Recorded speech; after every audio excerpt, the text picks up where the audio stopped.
Yo, kamusta kayong lahat? This is Sir Lupet at narito ang part 2 ng Supot Ka Ba? Simulan na natin.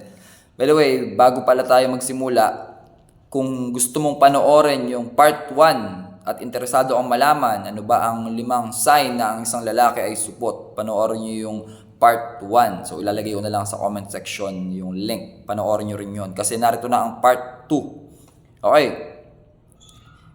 Sa part na to, part 2, magbibigay ulit ang 5 sign ng isang lalaki ay supot. Okay? So, ano ulit yung supot? Ito, number 1, makalat at mabaho ang kwarto. So, kung ikaw ay binata na tapos sa bahay nyo meron kang sariling kwarto, try mong pumasok at langhapin yung hangin doon. Kapag may kakaiba siyang amoy, supot ka, pre. No, kapag makalat yung damit, yung medyas, o kahit yung brief, o ano man yung kumot, hindi nakatupi ng maayos, supot ka, pre. Supot ka, par. Kailangan mong ayusin yon. Gumawa ng paraan paano aayusin yan. So, number 1, makalat at mabaho ang kwarto. So, gawin mo ng paraan. Maraming mga tutorial sa online kung paano aayusin yan.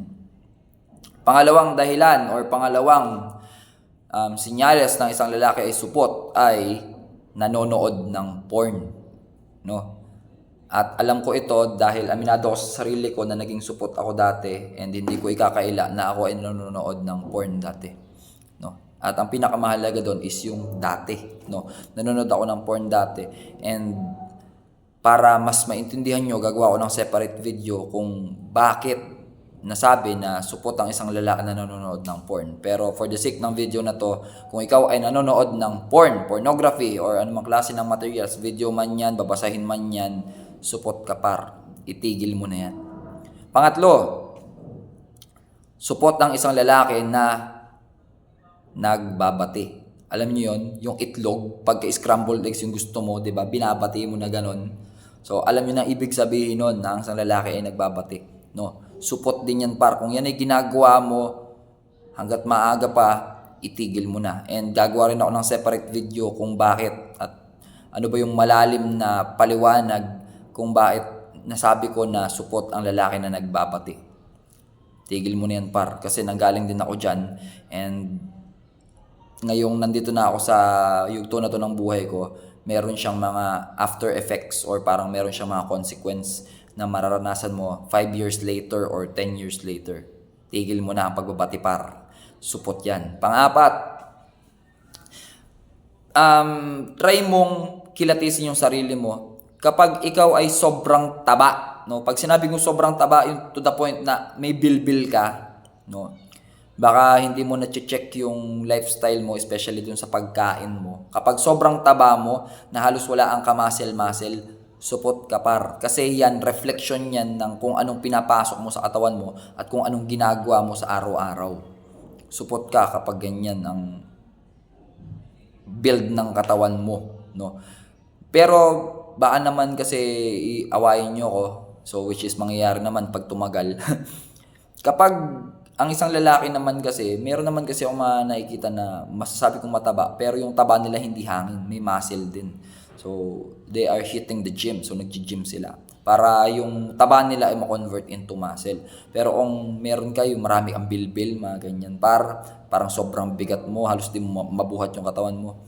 Supot ka. Pero maayos pa yan.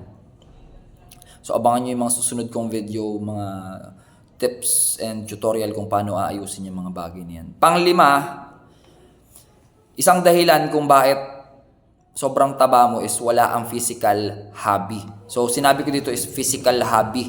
Hindi yung, meron kasi mga hobby na halos hindi naman nangangailangan ng masyadong physical strength. Like, kung nag-chess ka, nagmo-mobile games ka, kailangan mo bilang lalaki ng physical hobby.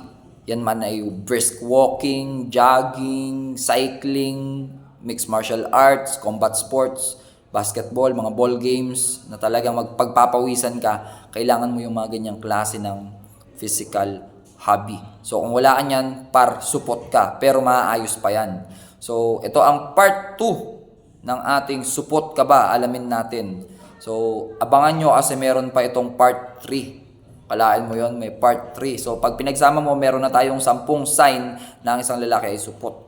Pero hanggang dito muna yung video natin. Abangan nyo yung part 3. Hanggang dito muna. Maraming salamat. This is Sir Lupet nagsasabi na sa bawat problema merong solusyon. Dapat tayo ang maging solusyon para iwas konsumisyon. Dahil darating ang araw, lahat ng to magiging alaala na lang. Kaya samahan nyo kung gumawa ng magandang alaala. Hanggang dito muna. Ingat natin ka, God bless you, and goodbye for now.